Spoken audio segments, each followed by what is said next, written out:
Hello again, ladies and gentlemen. I am Mini Ninjas, and right now we're taking a quick sneak peek at the demo for the next iteration of current console Chala Hedgehog gameplay, otherwise known as Dragon Ball Battle of Z. The game doesn't officially hit the North American shores till 28, but you can play the game early if you hit the PlayStation Network or Xbox Live service right now.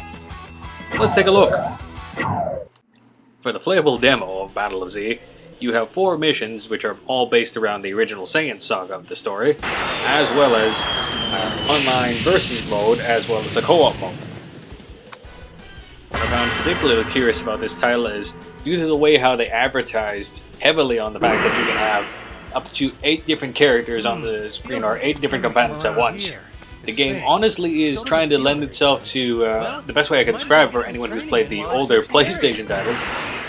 This is kind of a mishmash between some of the various fighting games in the past, as well as Dragon Ball Z Legends of all times.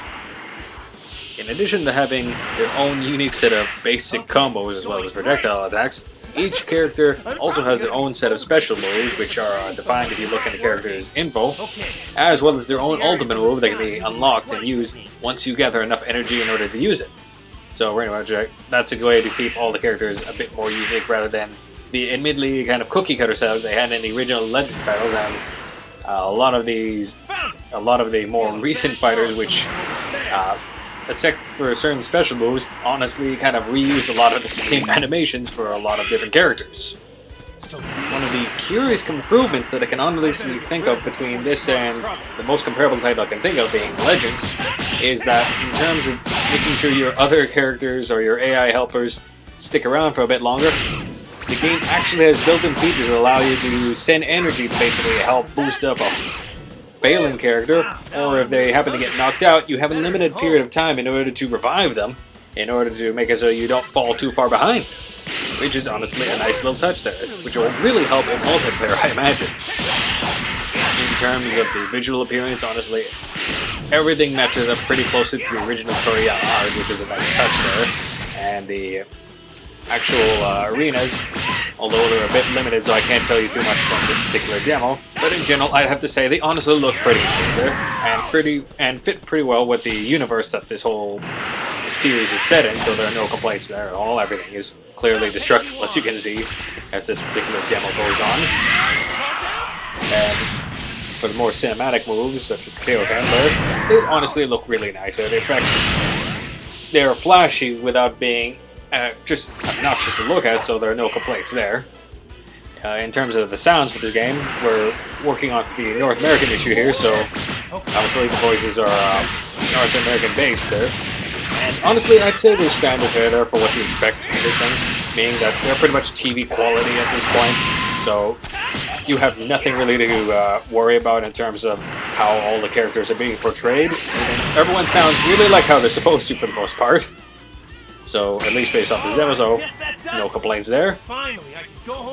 Another thing that pretty much goes on this title, moving back to general gameplay, is that probably due to the event, taking advantage of the online features they have there, it'll become more clear as the game goes on, and when you really start messing around with the co-op and multiplayer versus matches, it's actually possible to use, or as they would be advertising during one of the middle missions, to transmit and actually receive energy that's being sent to a giant Ginkadama that is apparently irreceivable or only really accessible if you have online gameplay. This game really wants you to sign into your assorted service in order to get the most out of the game. And of course, at the end of certain missions, it'll ask you to actually send energy that you haven't used during the course of the game to add to this giant energy orb, or energy ball that is just kind of hanging on there in the cloud setup.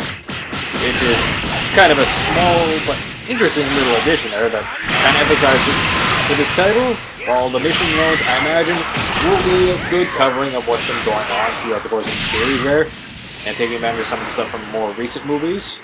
I imagine the big part of this game will actually end up being a lot about multiplayer, which I haven't had a chance to really try out as of this particular recording, but hopefully once the actual full title becomes available in North America, it'll actually turn out to be kind of well-supported.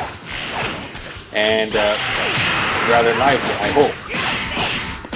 The last mission, which is the one that I'm showing footage of right now, is of the 4th available mission of this particular demo, which is pretty much as many characters you want to fill in slots versus Nappa and a handful of Cybermen. And this is a bit more of a proper showcase of the 4-on-4 combat that are going on, that is available throughout the title. I have to say, from playing this over a few times, I've not really noticed these kind of slow down, despite all the hectic pace that can be going on there. And the only real thing I'd have to say is, depending on if you're around any kind of obstacle or something like a mountain or something like that, you might have a few issues with the camera kind of making it hard to see where you are compared to both your AI partners and a few of the opponents. But for the most part, the camera actually handles really well a lot of the time. And I have to honestly say it's a pretty smooth presentation overall. For those wondering about the customization within this particular title, just based on what's available on the demo so far, you actually are able to change things like the character's color schemes for a few things. You can have up to 3 custom colors as far as I'm personally aware of, set up with your own customizable RGB values there.